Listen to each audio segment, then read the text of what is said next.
Chapter 19.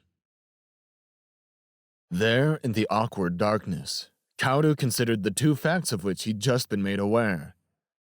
Both were pieces of extremely bad news, and it was taking him a while to accept them.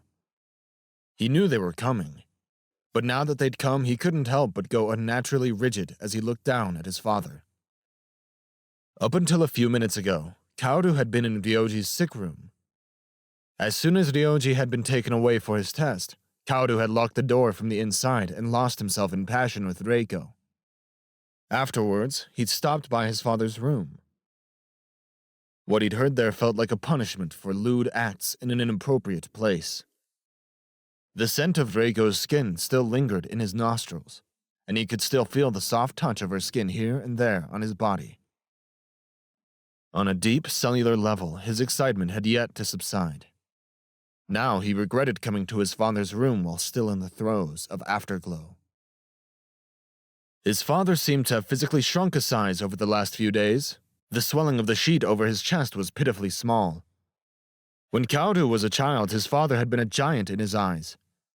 He could beat on his father's muscular chest with both fists, and his father wouldn't flinch in the slightest. His physique had been out of place on a scientist, but now it hardly disturbed the flatness of the sheet. So it wasn't that much of a surprise to hear that the cancer's spread to his lungs had been confirmed. But still, it was the news he hadn't wanted to hear. He'd been putting off thinking about it for so long, and revulsion was his first reaction, followed by something like anger as the fact sank into his head. "Don't just stand there. Have a seat." Whereas Kaudu's expression as he stood there was one of rage, Hideyuki's was soft. Kaudu only then realized that he'd been standing ever since hearing the two pieces of bad news. Kaudu did as his father said and sat down on a stool. Suddenly his anger receded. He felt drained. "Are you going to have surgery?" His voice sounded hollow to himself. Hideyuki had the answer ready. "No, not this time." Kaudu was of the same opinion. Cutting the cancer out of his lungs wasn't going to prolong his life. The end result was all too clear. Chances were, an operation would actually shorten his life. "Right," was Kaudu's response to his father's determination. "But never mind about me. This has turned into something really nasty." Hideyuki was referring to the information Saiki had just brought him. The second piece of news had to do with the results of animal experiments conducted simultaneously but independently in Japan and America. It had been thought that the metastatic human cancer virus only affected humans. Only humans could catch it, and only human cells would turn cancerous under its influence. But experiments on mice and guinea pigs had just revealed that animals could contract the disease as well. It wasn't yet clear whether this was the result of a mutation in the virus, or whether its ability to infect non-humans was simply something that had been overlooked up until now. What was important was the threat of animals in close contact with humans, dogs or cats, or even smaller animals, becoming carriers of the virus. If this happened, it was to be expected that the virus would spread even more explosively than it already had. Events in the real world were taking on an even crueler resemblance to the end stages of the loop. There, the cancerization had affected all life-form patterns. If the analogy held up, the MHC virus wouldn't cease its attack until all life on Earth became cancerous. Even if Kaudu hadn't gotten the virus from Reiko, it would invade his body somehow, by some route or another. It was inevitable. At least, that's how he tried to rationalize his relation with her, even as he closed himself off to imagining the doom that awaited him. His father's voice reached him as if over a great distance. "Huh? Hey, are you listening to me?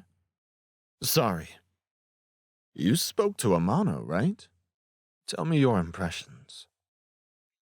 It was a vague enough question. "Well, a few things bother me about what he said." Hideyuki nodded. "I'll bet."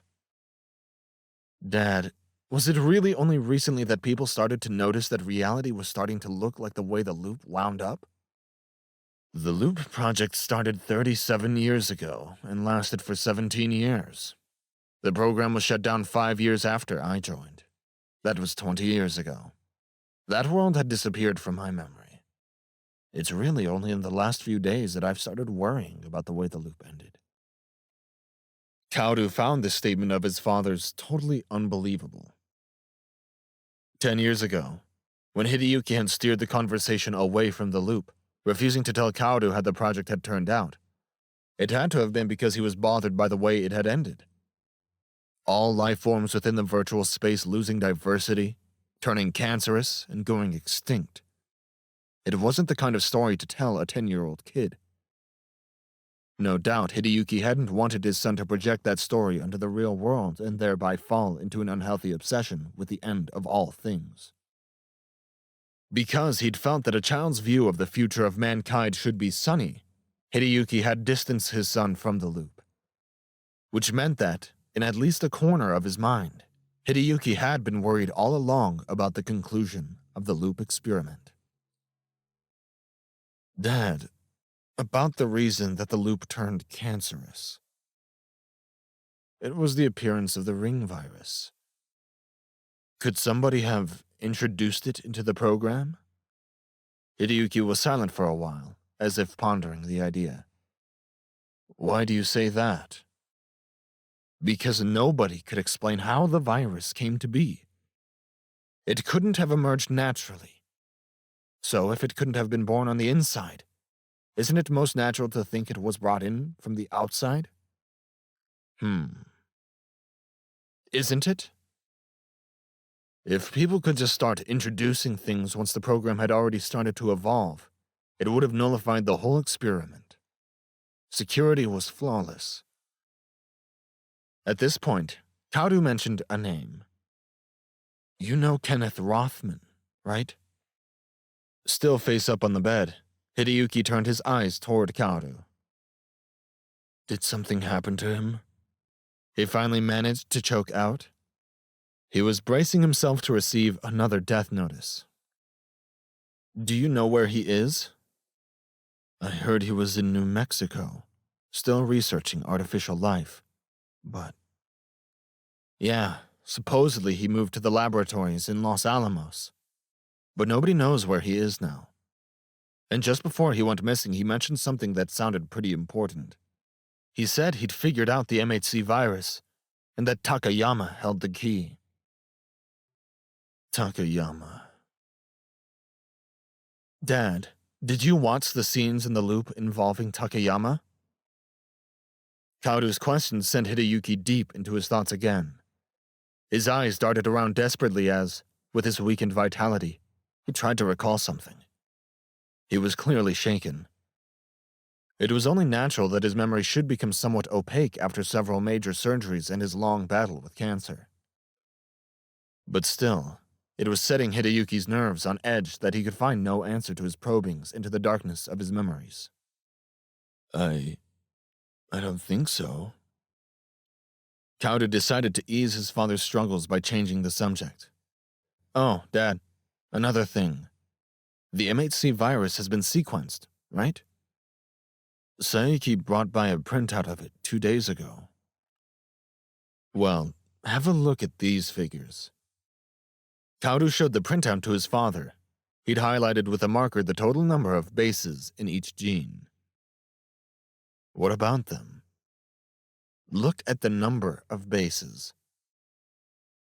3072, 393,216, 12,288, 786,432, 24,576, 49,152, 196,608, 6,144, 98,304.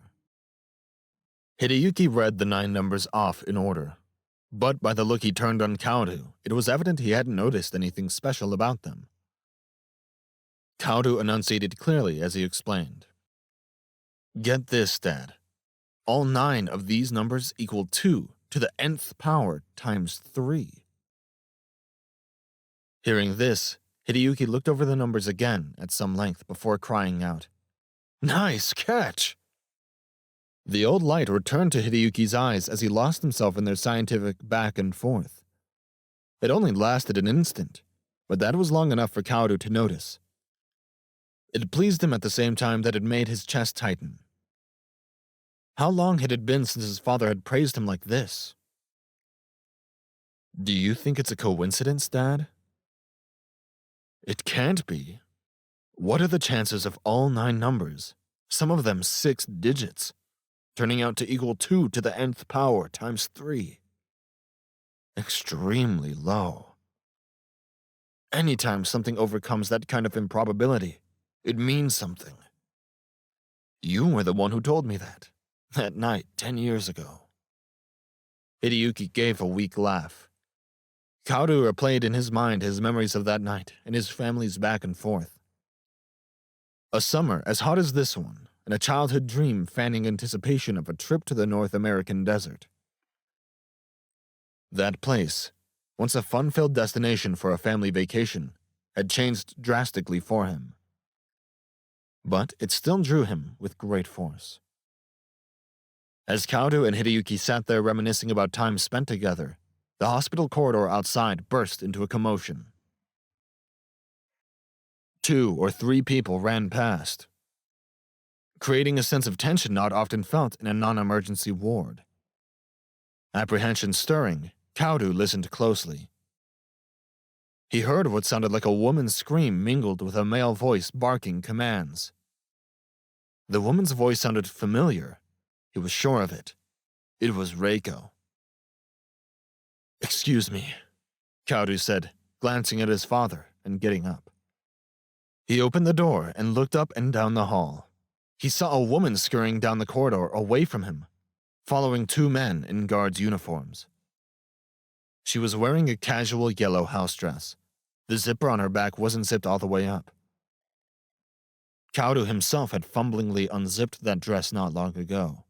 He knew the white neck above it. This was Reiko. She wore sandals with no socks. A further glance showed that she was in fact only wearing 1 sandal. This made one shoulder rise and fall with her strides. She must have been in quite some hurry as she'd left her son's sick room. Realizing the situation must be urgent, Kaoru chased her, calling her name. She didn't even look back, but followed the 2 guards around a corner and through the door to the stairs, beside the elevator. She was screaming. Just what her screams meant was not clear. It sounded like she was calling out a name, but with all the noise, Kaoru couldn't make it out. "Reiko!" Kaoru sped after her, opening the stairwell door as it slammed shut in front of him and rushing in. In the stairwell was a freight elevator, and beyond that the fireproof door to the emergency stairs. This door was opened from either side in case of emergency, but any unauthorized entry by this means should show up on the security monitors, bringing guards at a run. Of course, the system was also designed to prevent people from jumping to their deaths. Reiko and the guards opened the door to the emergency stairs, and over their shoulders Kaoru could see the child. The outside wall had a window in it, marked with a red triangle. This window opened from the outside or the inside, so that the firemen could use it as an entrance in an emergency. The window was open now, and curled up on the windowsill sat Ryoji. The boy turned a mocking gaze on the panicking adults and continued to kick and dangle his legs in his unusual way. As soon as they saw Ryoji, the guards stopped in their tracks and began trying to talk him down. "Calm down. Don't do it. Come down from there." "Yo!" Reiko croaked, not at her son, but at the narrow square of ceiling above him. Ryoji seemed to notice Kaoru standing behind his mother. Their eyes met. Then Ryoji rolled his eyes back in his head until only the whites were visible, and leaned back. Kaoru's last glimpse of Ryoji's eyes showed him something no longer alive. The next instant, Ryoji threw himself toward the sunset behind him and disappeared.